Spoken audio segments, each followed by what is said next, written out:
Leap Year Birthday, written by Brad Bulchness, illustrated by Danny Jones. Focus question. What makes Leroy's birthday different from most people's birthdays?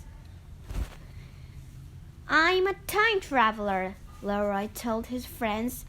He waved his hands, widened his eyes, and said, "Whoosh!" His friends looked less than impressed. "Seriously?" Alan said. "Time works differently for me," Leroy said. "Today is my birthday, and I'm in second grade, but I'm only 2 years old." The others stared at him, then burst into laughter. "You're 8, Lucy said, "not 2. Leroy tried to explain. "Most of the other years don't count. They're sort of pretend years. My birthday is on February 29th. It's called a leap year birthday, which happens only every 4 years. For time travelers like me, four of your years is like one of mine." "That's crazy," said Philip. "If you're only 2, maybe you should be wearing diapers." Leroy just looked at him. "I don't need diapers," he said. "I need to understand why I'm birthday deprived." The others walked away down the street together, shaking their heads in disbelief. Leroy frowned. His parents had wished him a happy birthday at breakfast, but no one mentioned a party or a cake, and after all, shouldn't he get 4 of each? He really was birthday deprived. Leroy wondered, what about those other people with leap year birthdays? There had to be a few out there. Were they confounded by this whole situation too?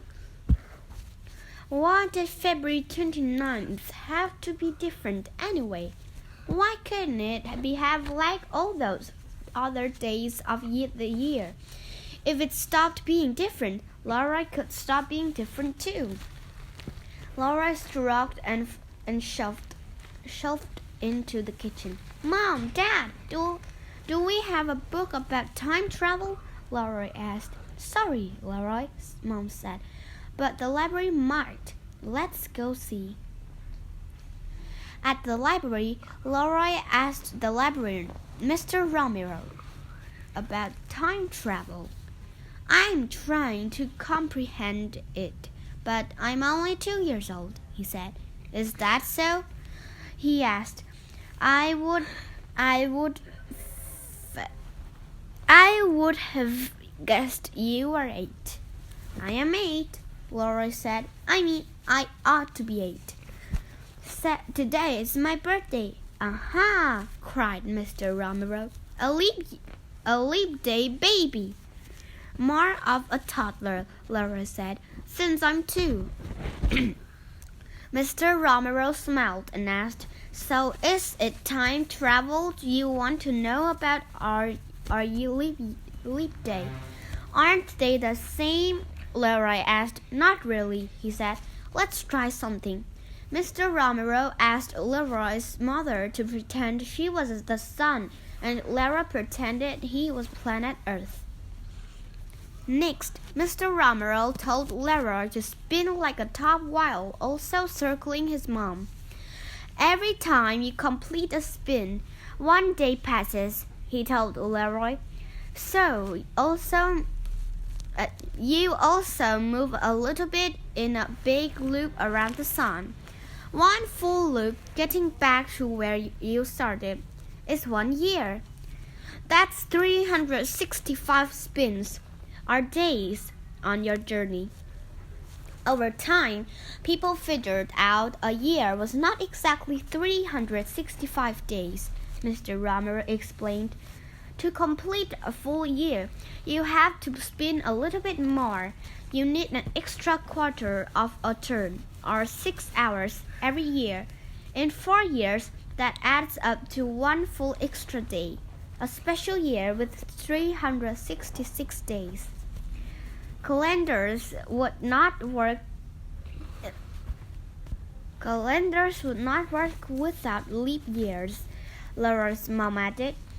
In 100 years, summer would start almost a month later.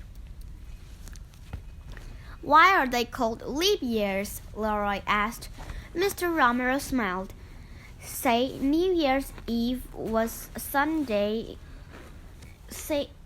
Was Sunday last year. Usually that means it would be Monday this year, but in a leap year, it would be Tuesday. It would skip our leap ahead a full day. Leroy laughed for joy. He finally understood. When he returned home, Leroy's dad and friends were waiting for him. With streamers and party hats, "Happy birthday!" they shouted. "Your mom got you out of the house while we decorated," Rochelle said. Laura shook his head in amazement. "When you were born, my heart leaped for joy," Mom said. "Mine too," Dad added. They brought out a cake with 8 candles. 6 were blue and 2 were red. Laura's favorite color, for her special leap year birthdays. Mom and Dad beamed at Leroy like the sun beams at the earth. Leroy beamed back.